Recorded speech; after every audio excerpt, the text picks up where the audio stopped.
So, welcome to the second session of the Q&A for the Aquatic Coaching Camp. And I think you guys have already met Sama and QZY, so we can just start getting into questions. Raise your hand and...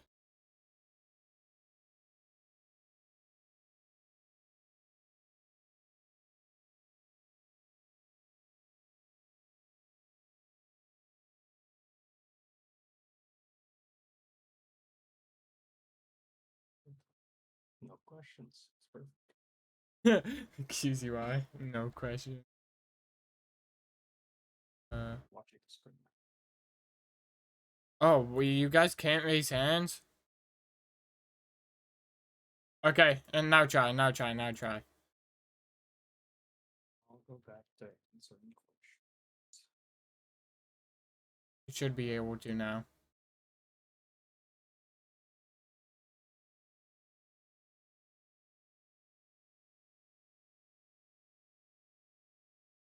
Not have any. Okay, there's one. Darkest has a question. I just invited him. He should be able to speak and after. Right. Can you hear me? Yep. Perfect.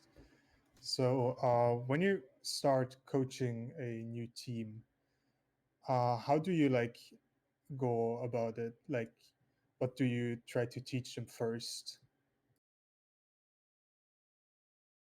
And do you usually prefer to do the first session as a live session, or do you want to start with a VOD?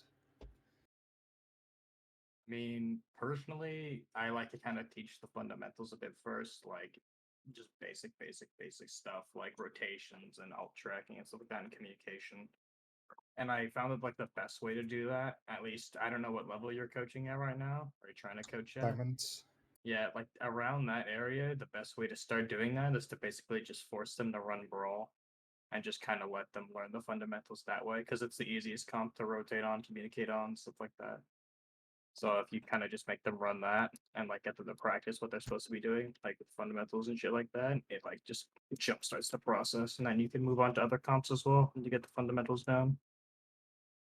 That's what I Okay. do. Fair enough. I tend to focus on what I'm good at.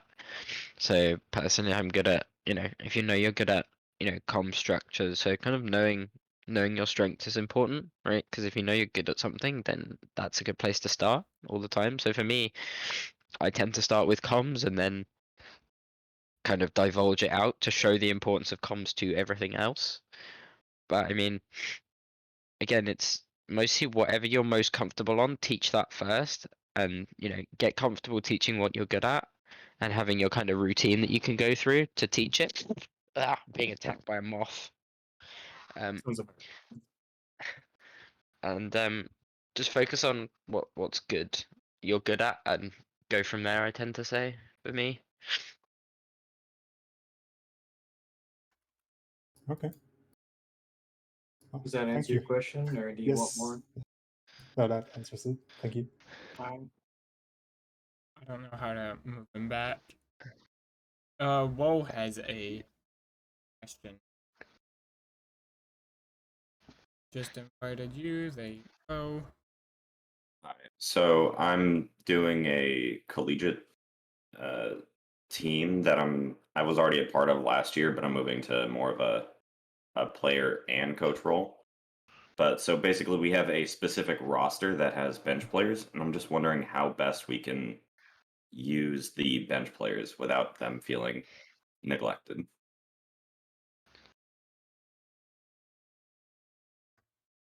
Use them, for me, I tend to use them as ringers whenever possible, right? And if not, you can, depending on how committed they are. I know a lot of sub players just kind of want to be ringers, or they'll just want to. How involved in the roster are they? Well, they get dedicated scrim time. I don't know how exactly it's going to be since I'm not the head coach. Okay. I mean, dependent on how much kind of time they're expected to receive. So obviously it depends on what you tell them. If you say, hey, look, we can get you in for 1 scrim a week and we can commit what coaching resources to you, but can't guarantee more, obviously. Just I think for bench players, be honest with what you think you can give them, and then try and stick to that, right?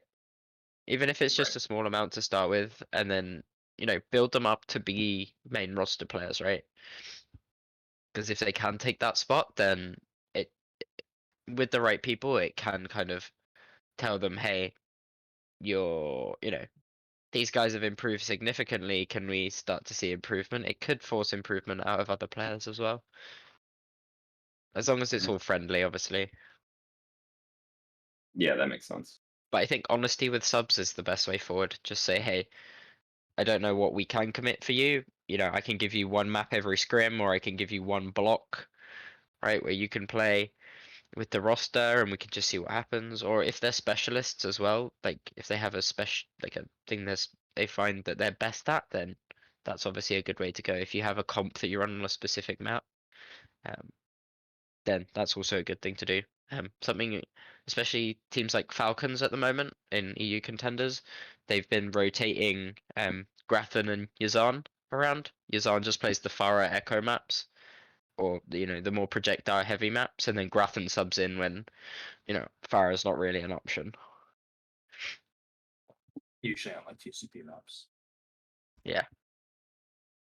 I think it's also important to like understand what your team wants to be doing in regards to subs. Like, are you trying to like? I know a lot of teams say, "Oh, we're trying to win," but like, are you really trying to win? Are you trying to like help improve the players, or like what do you want to do with the team? Like, if you're gonna try to win, then yeah, I agree with like Sama. Like, you can't really allocate bench players on all 5 unless they're specialists in a specific role or like hero. But like, if you're trying to improve, right, obviously splitting time into players is a good idea. That It all makes depends sense. on what you want to do with the team. Like the way it was working last year is like we had our starting 6 that pretty much only played in they were the only ones that played national matches, but we'd have other people come in for like half a scrim every scrim to just swap people around. Yeah, I mean, if that's what you're going for, try not to have them interrupt in something. If you have a specific target for a day, so it's mostly just planning, right? So if you prep to like look at something specifically during a day, try not to like, especially if it's a team thing, try not to swap people out. But if it's say it's like individual things that people are working on, so this scrim our Ryan's working on this and our Hog's working on this, then you can swap people around and just look at individual improvement. Okay, makes sense. I know some collegiate teams like Marina University, Waldorf do in-house scrims as well, if you have enough people. But I wouldn't say do like just in-house scrims. Maybe do like 2 in-house scrims a week, so the players can also play. Yeah, unfortunately, that's not really viable. We've only got 8 players. Yeah, that's what someone else said in chat. Does that answer your question? Yeah, thank you. Appreciate it. There we go. Tina has another question. Hey, so I was wondering if you have like a player that, I mean, what's your limit for like telling a player like, hey, you're not showing up enough? Like if he doesn't come, let's say, once every 2 weeks, he doesn't come to scrims or stuff like that, or it's like once every month or something like that. Like what's your limit on how much are you willing to wait for a player to start getting responsible about the screen time? I don't know how to plan the question. I hope that you understand it, but Well, is it planned absences or like are they just not showing up sometimes? Because sometimes they're they're not very different. showing up. Like what's your limit to be like, okay, you need to start showing up, or we're gonna replace you for another player? My opinion is I give it 1 scrim. If they don't let you know that like they're not coming and they just don't show up, like if they do it again after that 1 scrim, I'd say let's look for one already. I hate that kind of attitude towards scrims because it's just like kind of like they don't care enough to tell you that they're not going to be there. Obviously, if it's like an emergency where they can't really tell you or they're doing something, right, that's different. But like if they just don't show up and they just don't tell you, then that's a completely different thing. I just get rid of them after like if that happens after the first time. But I don't know if someone has a different idea. Because that is I a think it huge issue. depends. I think it's more about the structure of the team, right? So if it's like a 4-5 team pushing, pushing for trials or something, and you're all committed to a squad, then obviously, dipping out of scrims, without telling people is just a no-no, right?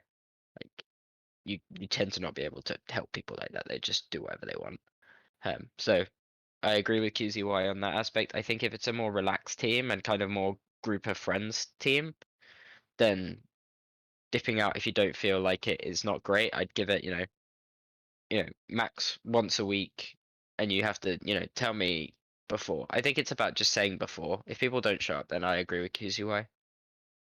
People need to be gone within, 2 or 3 weeks if it keeps happening consistently.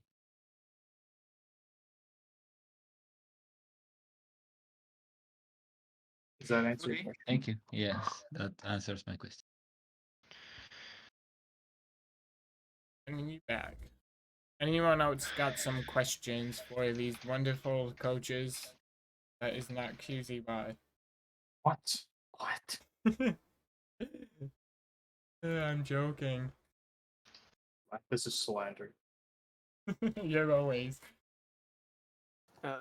So my question is more related to like myself and my improvement, because that's what I'm focusing on right now.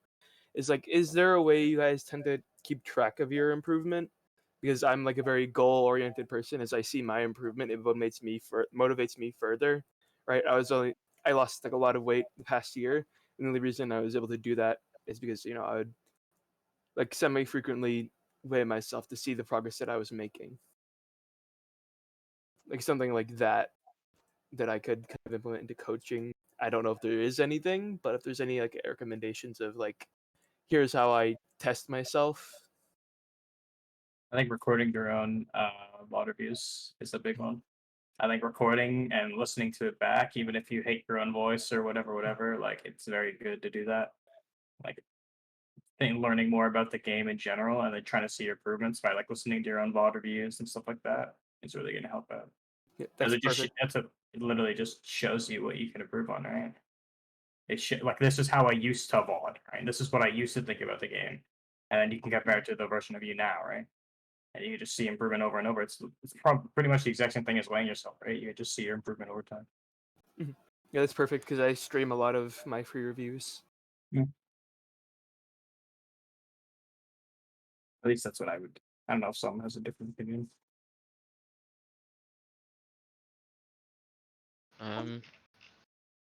I mean, don't be scared to. I think I've said it before, but like share with other coaches, right? If you feel like this was a good VOD review or a not so great one, just like say what do you feel, or even potentially, asking a coach to just sit in on your VOD review and then kind of correct you when they feel that you're not quite right, Mhm. and just learning that way is always great as well. Don't feel embarrassed about getting corrected, by the way. If a coach isn't on your VOD review, right? Mhm. They were once there at that point, right? It's not like they're trying to make fun of you or something like that. They're just trying to help you improve. Yeah, just don't pick an egotistical coach. Yeah. Don't pick some guy who's been hard stuck like master's level of coaching for the longest time, and then just tries to ego every single team he coaches because they're just not good enough for him. Don't get that a coach by that coach. Oh yeah. I think that's it. I really appreciate that. No problem. Hey, well, so, noted. Anyone else got more questions?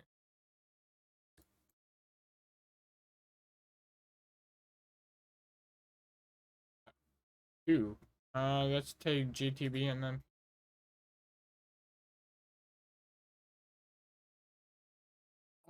It's not really a question. It's more like, what's your opinion on this? What's your guys' opinion on like coach coaching a higher SR team than his own skill level, and also the other way around, like a higher SR team coach doing it lower. Like, what do you think?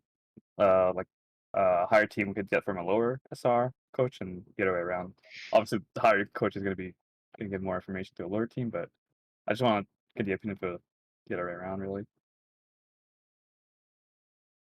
Can you say that again and try and just Yeah, sorry. clear it kind up? of. Yeah, so what I'm trying to say is like, let's say like a gold coach is coaching a plat or diamond team, right? Like, what could the coach like try and do to, I don't know, be a good coach for those kind of players, right?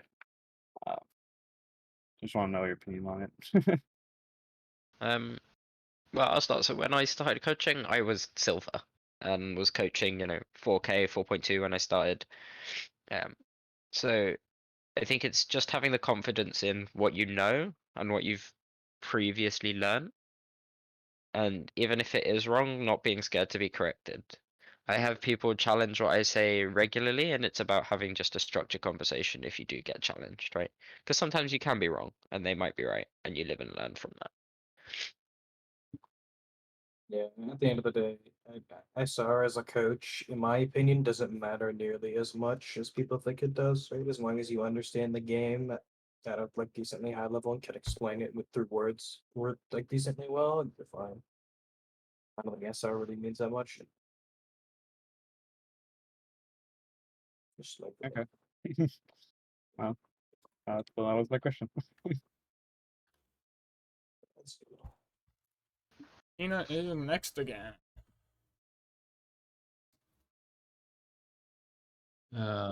So my question was about wait. Uh, hmm.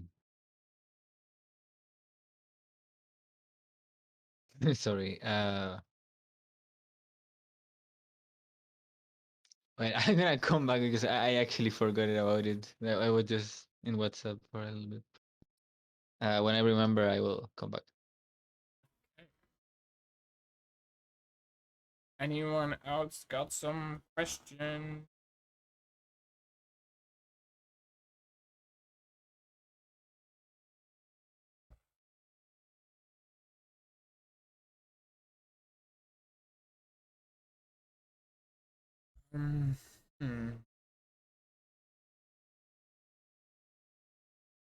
Guess no one else has any more questions.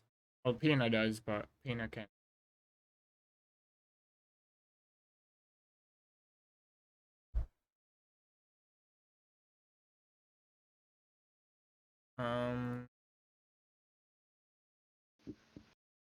There's one.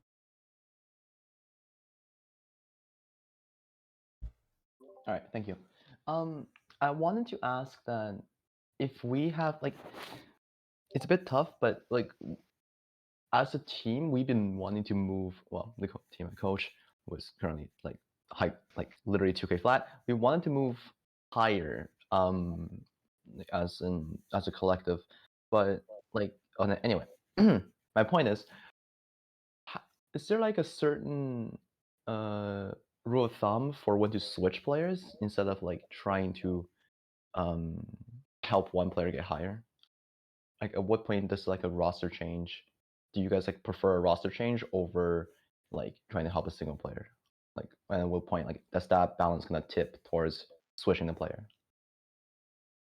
I'm personally always against swapping players unless they're really not workable, right? I agree. So I've worked with players that are genuinely like, you can give them, you can tell them anything and they're just going to ignore it and, you know, um, do whatever they feel like doing. They're just going to autopilot and not look to change, right? Obviously, I think that's at the point. And you as a coach, I think you should be able to realize when players aren't trying or won't change, especially if you're repeating things.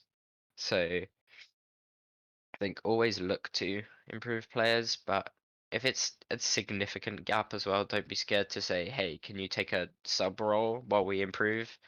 And then look for another player, right? Okay. Say we're looking to scrim higher. Again, honesty with players is always the key. So saying, hey, we're looking to scrim a bit higher. Would you be interested in being a sub and learning from other people and taking coaching while we trial somebody else? And then when we think you're of the level that we want, you can retrial for your spot. Okay. All right. Thank you. especially if it's like a group of friends.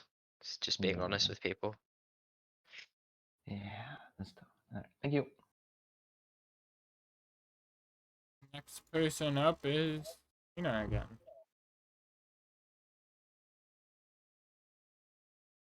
Okay. So I remember.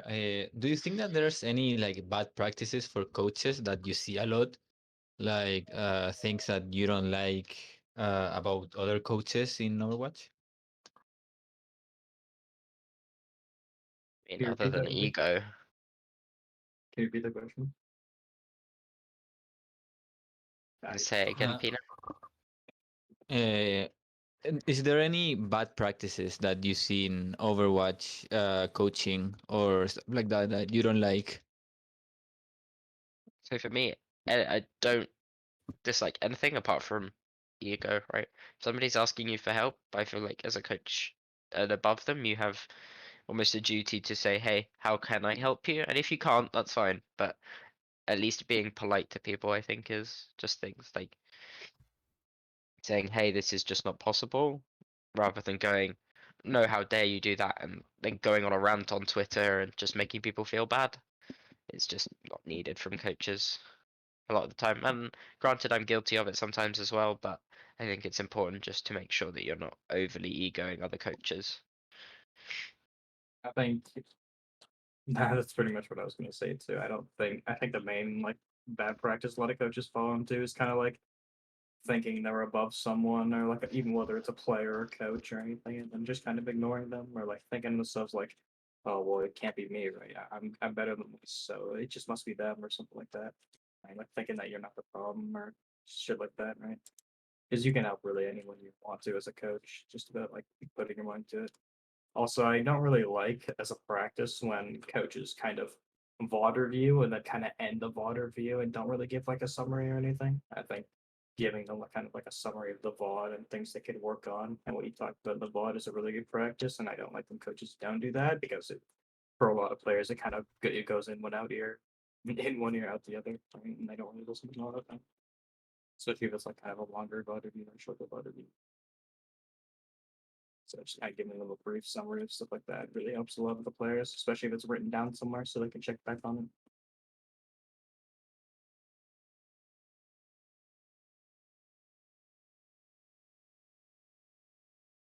That answer your question, Pina? Yeah, that does.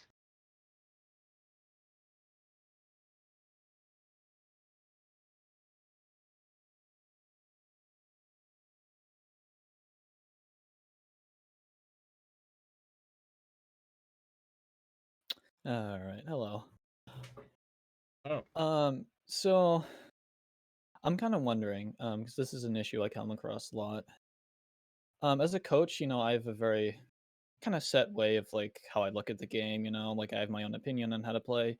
How do you guys like work with a player that doesn't really like share the same ideologies or has a very different play style than like what you tend to think is right for like the team, for example?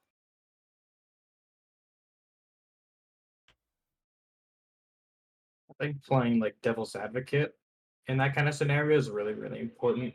Show like telling them what you think is better and then listening to them and what they think is better and then finding kind of like a middle ground or like showing them which way is better in general is kind of what you want to be doing. Because it's not like you're gonna, no matter how much arguing you do, like some players, they just won't kind of switch their way because it's kind of really difficult for someone to switch their play style, right? Or like way of thinking about the game. So finding a middle ground, I think like the, so something like that is kind of where you want to be at. Like if they want to go on the flank and then you're like, well, don't go on this flank, right? Finding like a better opportunity to do the flank or like looking at a ways that they can go on a different flank or something like that. Or like, you know what I mean? Like just finding ways that it doesn't completely get rid of their like style of playing the game, but like caters more to your kind of style of playing the game. I can help a lot. Yeah, that's great. Thank you.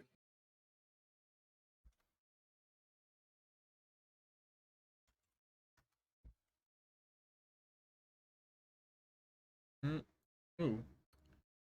Dirty Dirty has a question.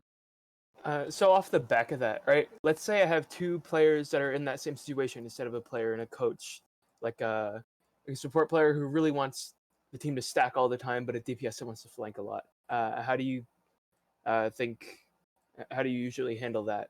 Like, where they're both neither are necessarily wrong. It's just different playstyles and they tend to clash.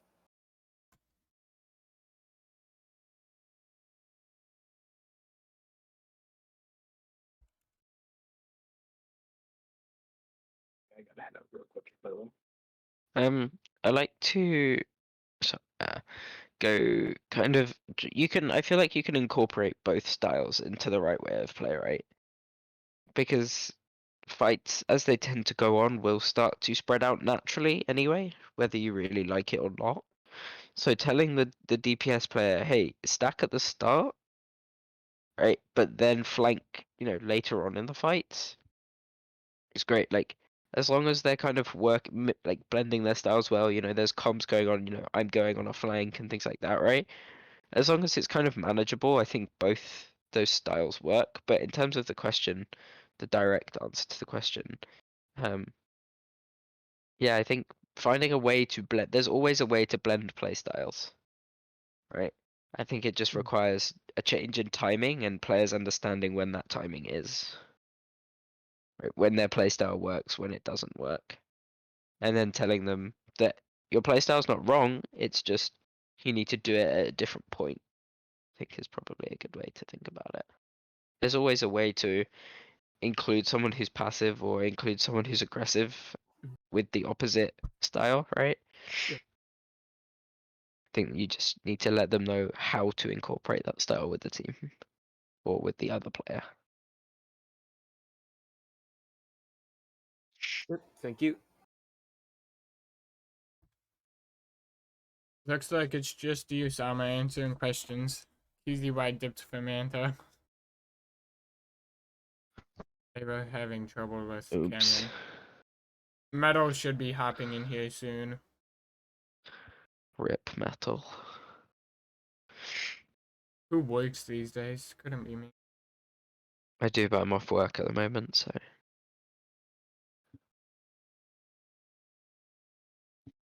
Here's another question. There's one thing I struggle a bit as a coach, and I think that's just a personal thing. Like I tend to info dump like a lot of like first time bots, uh, which I know it's a very bad thing to do because then it doesn't really give me the player like a good sense of like, oh, I learned something today, right? It's just like overwhelming. Um, and I personally try to reduce it as much as I can, but I always feel like all the information I give them is still very important, and in case they don't go for a second WOD, I just want to give it out so they have it. Like, is there like a way I could like maybe get a middle ground where like I could give it a bunch of information, but it's not, you know, oppressing, I guess. When I do like kind of like one-offs, giving a kind of, I mean, is it paid coaching or is it like free work that you do? If Yeah, you no, don't it's mind me free work. asking? Free work, yeah. Okay. I mean, a lot of the time teams will be happy to have you come back, but don't be kind of disheartened by it. But I think give a very strong message that gives them something to work on, right? Try not to cover huge amounts of topics. Try and just nail on what you think is a big issue. Whether that's if you're doing it kind of just on first sight or you're prepping VODs, kind of having that directed message, and again, like teaching something you're comfortable with as well, first, if it's an issue, and then thinking about kind of other things that you could coach maybe later. Giving people notes is great, especially in like step by step kind of guides. So work on this one thing. Once you get that good, then this thing you'll be able to do much easier. So almost just give a like people work well when they have things they can just work through, especially if you're doing like just one-offs, giving them, telling them how to practice and things like that, and then, no, not being scared of just saying, here's a list of things that you guys can do.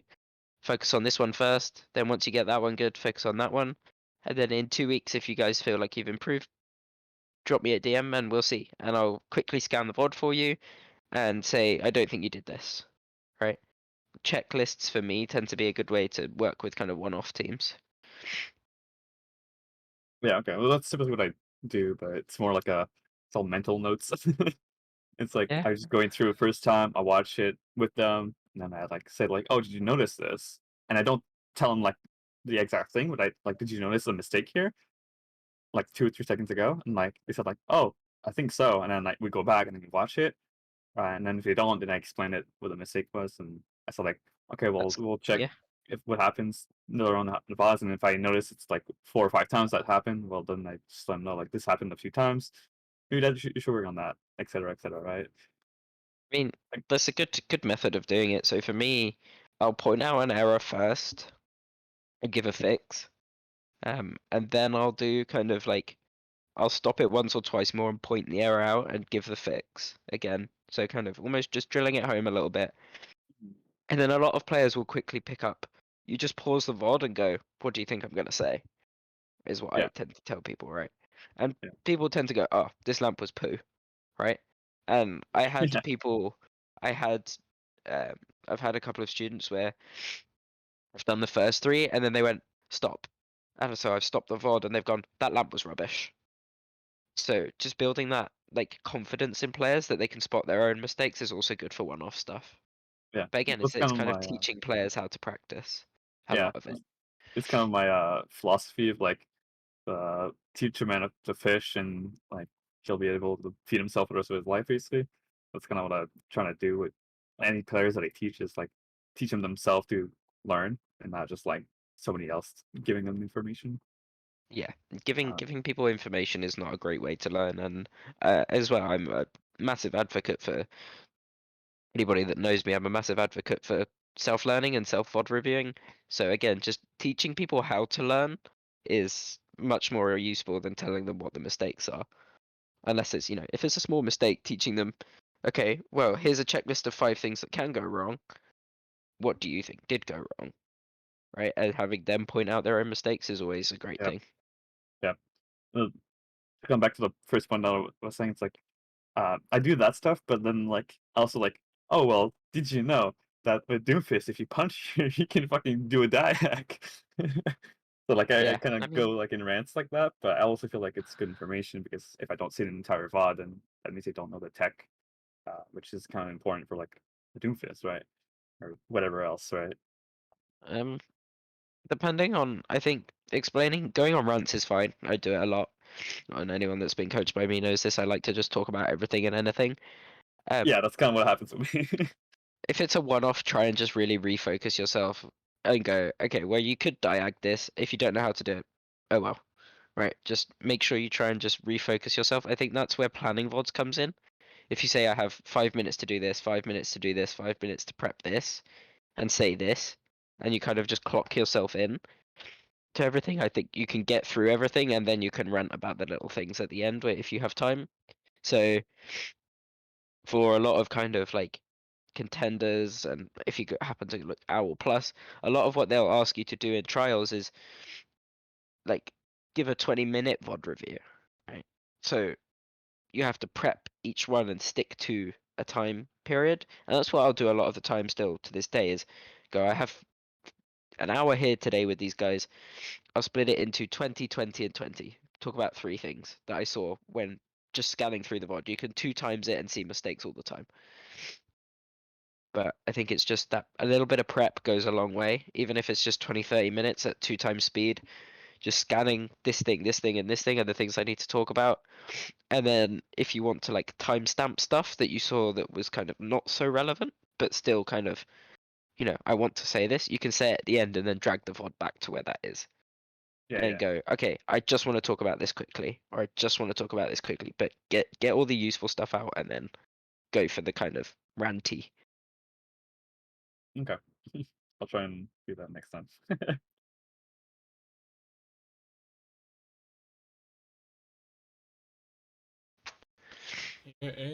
Other question. Yep. So this is more about kind of as I'm working my way up through the ranks, like are there any kind of places that you recommend me to look to where I can try to get like guest coaching for teams, like where I can sit in like for one night, but I don't have to commit to this team, right? Because a lot of you don't really get you don't really get looking for ringer for a coach, right? You don't really get that kind of stuff where I can just kind of jump in, see something new, see something different, and then carry that information on with me, which is what I want. And it's kind of hard to build a name in an org. People tend to just vanish into the shadows of orgs because they're so big. So I can't exactly. It's hard to kind of make a name for yourself and be like, oh, let's invite Dirty for a guest session tonight, right? So, are there any like recommendations for that? I mean, while kind of looking for coaches and kind of just listening as you look for them to what they have to say, it's very difficult to find coaches that are kind of just like offering up guest sessions and things like that because most of the time they can't be bothered, if I'm honest. Looking for assistant coaching positions and then kind of just saying, again, being honest and just saying, hey, I'm looking to stay with do a couple, sit in 1 or 2 VODs every week and just help the coach out. They're also kind of cheap ways to get in. Is kind of just say, hey, I'm happy to assistant coach, and just kind of posting LFT as an assistant and making sure they have a consistent head coach who, might be there once or twice a week, and that once or twice you can drop in with him and just kind of like listen along. I think that's probably the best way to get kind of shadowing or kind of like just follow a coach, is to look for like assistant coaching positions. And a lot of teams feel like they need a head coach, an assistant coach, and a coach, right? But most people aren't interested in doing that. So just see if you can find an assistant coaching position. I'm sure there's plenty of places in, Elo Hell and r/LFT or whatever that you can find assistant coaching positions for higher level teams or like even just lower level teams that don't really need an assistant coach. Just ask them if they have a head coach and then go from there. All right.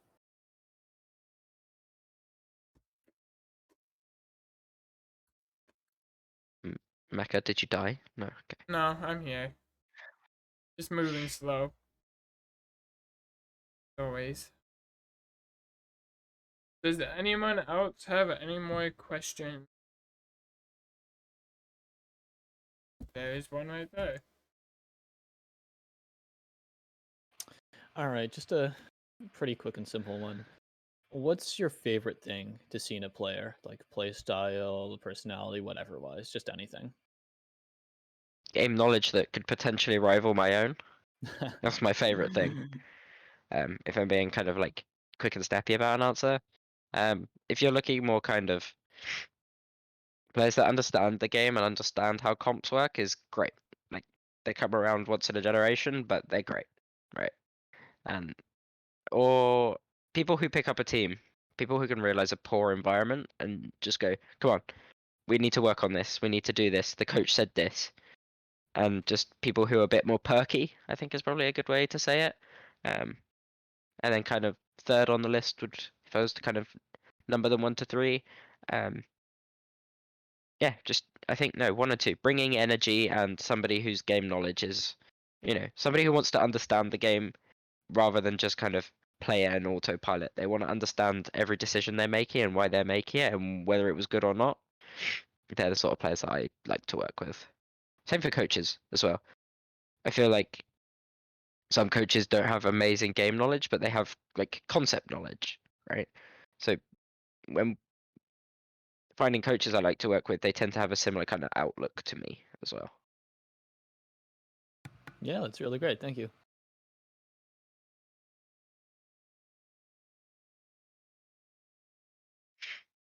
Does anyone else have any more questions?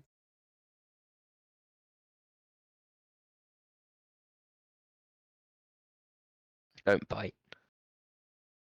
I don't know, Sam. I think you do bite. Depends on if you anger me in scrims. Then you might feel the wrath. 2 a.m. ASMR angry summer. That's what we all like to see. There is another question. ask this question. It's up to you if you want to actually ask the question. But listen, honestly, like, do you have a question for us that we might be able to answer it?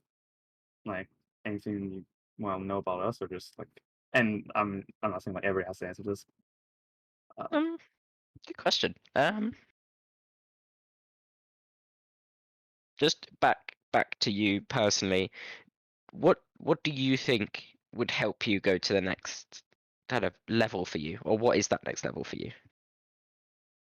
So for me, currently I'm coaching a plat team, and that's what I was coaching beforehand, but they were close to diamond. Uh, for me, I think the next step for me would be to get like a good set of templates, like prepared stuff beforehand. I could just like go back to, and like if somebody needs help with XYZ heroes, then I can just like go back to this sheet and just have a good rundown of what I can say. Um, so just have like a good buffer of experience, like of prior VODs or whatever else, which I try and do, but sometimes I just forget about it and like I'm too lazy to do this. Uh, just like have it in my back pocket, really, because I think I go over stuff repeatedly, and I think if I just had it in like a, how do I say this, like a spreadsheet somewhere, I could just like go back to it and just like answer the same question with the same answer. Um, So I think that's probably how do you think could the community help you in any way achieve that? Sorry, say that again. Do you think there's something the community could do more to help you achieve those goals as a coach, or just as other coaches in the community? Do you think there's something they could do to help you achieve these things, or something more that we're not doing? Because I'm Mm, interested to learn what other coaches think of us, and how I could pass my knowledge to you so that you can be a better coach than me one time. I mean, I haven't really looked at if there's any like templates. Just an example like of like how to run a VOD. But like just from experience, I know how to, just by trial and error. Uh, but like if there is a place like that, then I would love to know about it. So I can like just learn different methods or whatever. Um, like I don't know, just maybe promoting stuff more, I guess, Okay. to newer coaches. Because Okay. this So is kind of new, like things like getting in contact this, with coaches. things like this, then more things like this, really, where you can speak to a coach. Yeah, like stuff like this, or like just like if somebody did, I don't know, fucking rundown of how Brawl needs to be played in a spreadsheet or like a Word document or something, and just like shows it to people, then like, stuff like that, right? Just being open with their information. I Uh, know Okay. Thor and has some resources like that. Yeah. yeah, So resources. That's what I was trying to look for. look in a Um, server and message coaches, mhm. specifically probably ones in this server who, or ask Mecca. I'm sure Mecca has been through the coaches and knows who probably has the resources. Yes. If it's like how to run things, look up, I'm just putting out see if you can examples. find, yeah, see if you can find coaches that stream, coaches that um, are well known within the community, mostly coaches that produce content, right? Yeah, yeah, And I guarantee, take Nata, I guarantee you can scroll through his videos and you can find how to brawl, right? How to tempo a brawl, yeah. right? And obviously sitting in scrims gives you that idea. Especially if it's scrims with a fresh team. I think scrims with a team that a coach has been with for a while can be a bit of a drag and you don't learn as much, but especially fresh scrims, getting into those is great. But also not being scared to, if you have like friends that are like 4-5 in scrim, just asking them for scrim codes and then writing down everything you see and just like saving it as a Word document kind of thing. That's what I used to do, and I had an analyst before who the best way he found for learning stuff or like keeping hold of resources was just to write pages and pages and pages, right, and send it to me and say, "Can you read this? Can you do this? Okay, what do you think?" Mhm. So again, find a coach that you enjoy their work or you think is good, and see if you can be friendly with them. Yeah, we're Okay. all angry loners at the end of the day, so. That's somewhat true. Yeah, one thing that tends to like stop me from doing all that stuff is the time, right? I don't have that much time. Plus, like I'm coaching a team, and like 3 of my 4 days are already put into them, especially my nights, and then like I have work as well, so like I just don't tend to have enough time to do all the other stuff. So In like, between there's a lot of stuff I rounds, wish I could do. yeah, in between rounds, just like type, even if it's like scruffy as shit and only you can understand it, the more the merrier, right? That's what a lot of my original stuff was just scruffy handwriting on a notepad that was overly short form, and just, this wasn't great. This wasn't great. Bang, bang, bang. I still do it today, and I send it to managers, and they're like, "What are you talking about?" I'm like, "Sorry, let me translate it to English for you." Yeah. So again, don't be. A lot of coaches in their servers they'll have as well. If you like find coaches on Twitter or something like that, Twitch or YouTube, right? I'm sure if you type Overwatch coaching, you'll find a couple of coaches. If not, drop me a DM and I can send you some that I know of.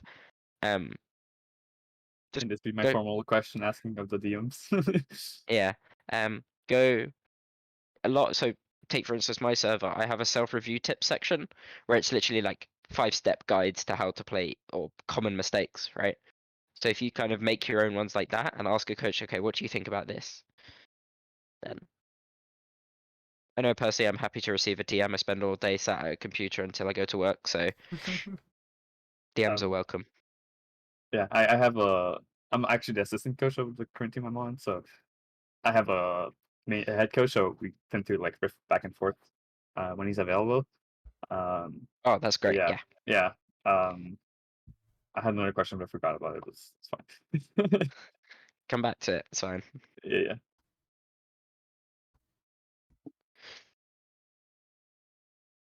It looks like we got one more question.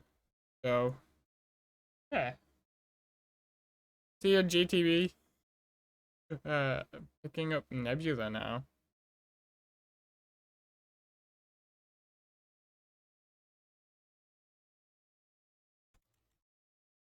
Hello. Okay. Hey, y'all. So I was going to ask if there was kind of a piggybacking off GTB. I was going to ask if there's a shared resource of a shared pool of like resources. I know that for me and my team, I have just a Google Doc folder full of random crap from my team. Some of it that would be useful to other people, and some of it that's pretty specific to our team. It doesn't seem like that exists. So instead, what I'll ask is, Sama, what kind of resources do you find yourself going back to over and over, if anything? Like, for example, I know that I wrote up, I found myself kind of talking about ultimate questions over and over and kind of repeating the same things to my team. So I just wrote up all of my thoughts and I go back and reference it all the time and point them to there. So what kind of stuff have you found helpful? Like, do you have any resources you just find yourself referencing all the time? And what would they be?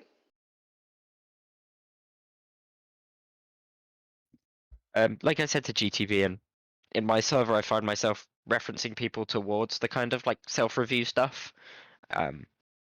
Saying, hey, before you come to me, I'm happy to have you, but before you come to me, can you try this? And because what I'll tend to say in a VOD review will be within that list. And I've had people come to me who have said, oh, I've looked at the list and tried to improve, there's nothing there. And I'll go into a VOD review with them and I'll go, well, this is number 3, this is number 5, this is number 2. And they go, oh, okay. So sometimes, yes, you do need the errors pointing out to you, but I think if you look critically, you'll find yourself saying stuff again and again, and you just write it up. That's what happened to me when I first started doing kind of like free coaching. I used to have just an open schedule to anybody, and you could just book a slot. And I stopped doing it because I got bored of saying the same things. Hence why I kind of create resources to make yourself lazier, if that makes sense. So I find myself referencing just things that I've said in the past. And if there is something really important that I do like that I've just randomly said out the blue, then I just drop a quick note in like a private Discord or something and just, this will be here. But definitely like writing up your own little guides and things like that. Even if you don't share them, just personally I also use other coaches' stuff as well and just watch what they have to say. Because you can pull bits from little videos that you think, okay, that's a cool way of thinking of that. That's what I do a lot, is watching tier 2, obviously, and like if other people are producing content, just look at it analytically and see what their resources are and pull from their kind of knowledge bank. But in terms of Right, that makes resources I sense. use consistently, I definitely use the self-review stuff consistently. I'll tell people to go and look at it and, okay, can you spot your own errors first before you send me the VOD. And if I have to then go, it's 2, 3, and 5, they can just go, okay, and then go and look at those things. Yeah, I also feel like I tend to write stuff up out of laziness and not wanting to repeat things. So it doesn't Mhm. seem like there's really a repository for that kind of thing now. I would be happy No, to coaches create don't just like to share. I am not like super private on this stuff. Some of the stuff I've like posted to Overwatch University or whatever. I'd be happy to create a like Google Drive folder and post it into this Discord and that people could add to. But I don't know if other people would be interested in that, and I can't guarantee that anything in there would be edited well. So I could do that. Do you think that's worth anything, or nah? Should we just keep it to ourselves? Keep it to DMs. It's honestly up to you. I think if people want to ask you a question and if you want to do that, that's fine. If you've got the time, don't force it. But I mean, having like a shared server that you're in, or if you have your own coaching server or whatever, just having like a resources channel that people can divert to is also just good enough as well. I don't know. I think the best thing to do would be to, if you have plenty of time like that, is to go onto YouTube, find all the Overwatch coaches that have like posted anything and everything, and just whack it all into a playlist on YouTube and say, here's a YouTube playlist that you can watch if you want to learn how things work. I think that would probably be just as impactful. You know, this coach has a good take on what I think is a good take on this. Okay, chuck that in. This was a good flex support review. Chuck that in. This was how to play Ana. I'll throw that one in. So again, just looking for content, I think, is probably the best thing. Collating all the content would be a good idea. Yeah, that makes sense. I feel like different players have their own strengths and weaknesses, right? And I feel like certainly coaches have their own strengths and weaknesses. It's just much more difficult for us to share them with each other. But yeah, I can think about that. I'm sure I'd be happy to, push out to people and say, hey, look, here's a playlist of coaching things. And again, I think from this, I think I've learned that I probably need to get back into doing streams, even if they don't get watched necessarily, to give you guys concepts. I think this Sunday, for anyone that's here, I'm doing so I have a background in sports coaching. So this weekend, on Sunday, I'm going to be looking at how people learn and kind of techniques that I've transitioned over as well. So that can be something you can add in as well. And I'll start thinking about how I can do streams that are useful to people. If you guys have anything you want to see, or have explained in like a 10-minute video, 15-minute video, again, let me know and I'll see if I can put it together. Things like, other than things like what is meta, because it changes every 2 weeks, and if I was to do that every 2 weeks, I don't think I'd want to exist anymore. So That answer your question, Nebula? Yeah, that's great. Thanks. We got GTV coming back for round 3. 4. I remember my question. So I had a coach partner kind of thing deal happen like a few months back, and he made the team I was on before start doing scrim reflections, and like it sounds like on paper like a great idea, but sometimes like if they don't really know what they're looking for, they kind of just meme on the reflections and don't really get anything out of it. Which wait, can you I don't know say what your that? The scrim, I didn't hear the word after that. scrim reflections, right? So like they basically put out like what they think they did great as a team, what they did bad as a team, and then what they did personally good, and what they did Okay. personally bad, and then with all like goldish. Yeah, sounds great on paper, but it sounds like kids aren't interested. I mean, they do it, but sometimes it's very mean. Like personal goal, play more. I mean, that's a personal goal, but like Yeah, they're not very targeted. like that. I'm fucking sleeping. Like it's not really good criticism, right?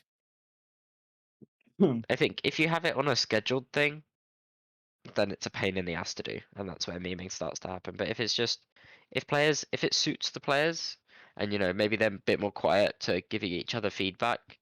Just having a channel where you can go, I think this is a problem, da da da da da. I think, can coaches comment and improve this? Just having a kind of reflection channel is fine. Posting it is not the right team to use it on. But I think, as far as that goes, not being, it's a cool idea. I just don't think it tends to not work. Obviously, like you said, people start memeing and things like that.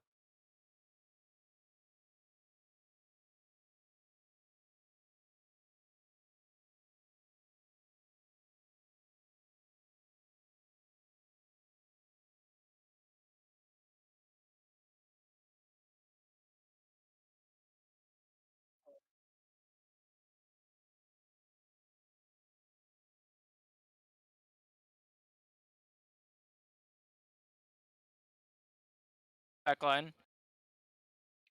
I'm on the brig. Seed. But yeah.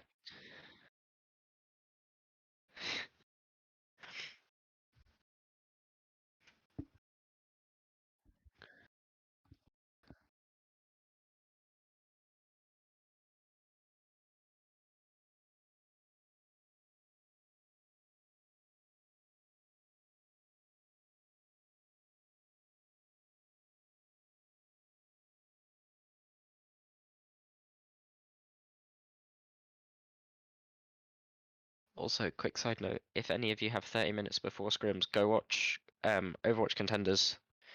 Go watch Contenders, go support T2. It's 80 against Noble at the moment. Yep.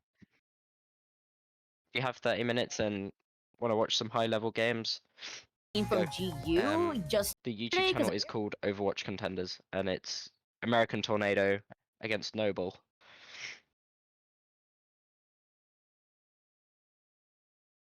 Yeah. Yeah. Go do that. AT versus Noble, yeah.